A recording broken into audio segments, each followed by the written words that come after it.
Hello friends, কেমন আছো সবাই? আশা করি সবাই ভালো আছো। So welcome back to my channel queen lady. তো আরেকটা মিনি ব্লগ নিয়ে চলে আসছি। আর সানডে দিন ছিল। তোমাদের জন্মাষ্টমী কেমন গেছে একটু জানাবে? আমার জন্মাষ্টমী ভালো গেছে, বাট আমি পুজো করতে পারিনি। I am so sad. কিছু করার নেই, একটু প্রবলেম ছিল। যাই হোক, তো আমার মন বলছিল একটু ঘুরু ঘুরু করে আসে, তো ঘুরতে চলে গেলাম বড়মশাইকে নিয়ে। বড়মশাই আমাদের কোনো আমরা ডিসাইড করিনি যে কোথায় যাব, জাস্ট আমরা রেডি সেডি হয়ে বেরিয়ে পড়েছি। আর শিলিগুড়ি এমন একটা জায়গা যেখানে তোমরা যেখানে যাবে সেখানেই মজা লাগবে, মানে জাস্ট দারুণ জায়গা।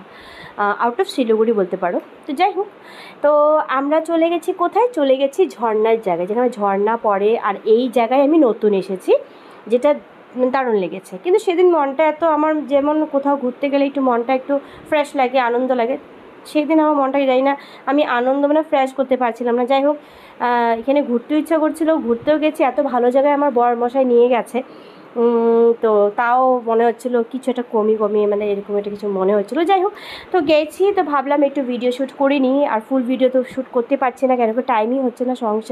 সংসার সামলানো, বাচ্চা সামলানো, সত্যি কিছুতেই হচ্ছিলো না। যাই হোক, তো তোমাদের ভিডিওটা কেমন লাগে আমাকে একটু কমেন্টস করে জানিও। তোমাদের কমেন্টস না পেলে আমার শুধু মনটা খারাপ হয়ে যায়।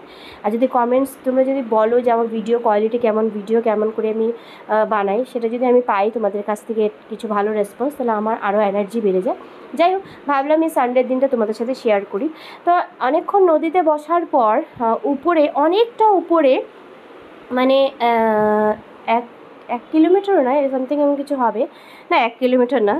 তো যাই হোক, ট্রেকিং করতে করতে উপরে চলে গেছে, সেখানে নাকি ঝর্ণা পড়ছে। তো ঝর্ণা দেখতে কার না ভালো লাগে, অবশ্যই সবারই ভালো লাগে। তো নদী টদী পার করে অনেকটা দূর যেতে হয়েছে, যেটা আমার একদম ভালো লাগছিল না। কেন কি রোদ গরম একসাথে সব দিচ্ছিল, ঠান্ডা ছিল না। তো দেখো, ফাইনালি আমরা ট্রেকিং করতে করতে পৌঁছে গেছি। আবার একটা ছোট্ট নদী পার করতে হবে, তারপরে একদম ঝর্ণার জলে একদম সামনে পৌঁছে যাব। তো বাবা ছেলে তো পুরো স্নান করতে ব্যস্ত। আমি কাপড় নিয়ে যাইনি, কেন কি প্ল্যান ছিল না। আমার বরমশাই বলেছিল একবার, আমি অত ধ্যান দিইনি। তো যাই হোক, তো ওরা স্নান করলো, ওরা ওই ভিজা গায়ে। আমার ছেলেকে শার্ট প্যান্ট খুলিয়ে ওকে চাড্ডি পরিয়ে দিয়েছি, চাড্ডি পরে স্নান কর।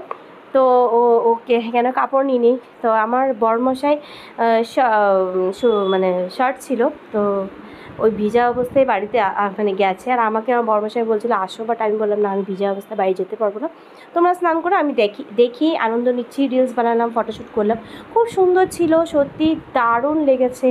যারা শিলিগুড়িতে থাকো, ওয়েস্ট বেঙ্গলে থাকো, তারা কিন্তু এই জায়গায় ভিজিট করতে পারো। যদি লোকেশন জানতে চাও তাহলে অবশ্যই আমি শেয়ার করে দেবো তোমাদের সাথে। তো যাই হোক, এখানে এইভাবেই সানডে দিনটা কাটলাম, যাচ্ছি বাড়ি। কেমন লেগেছে ব্লগটা অবশ্যই জানিও। বাবা।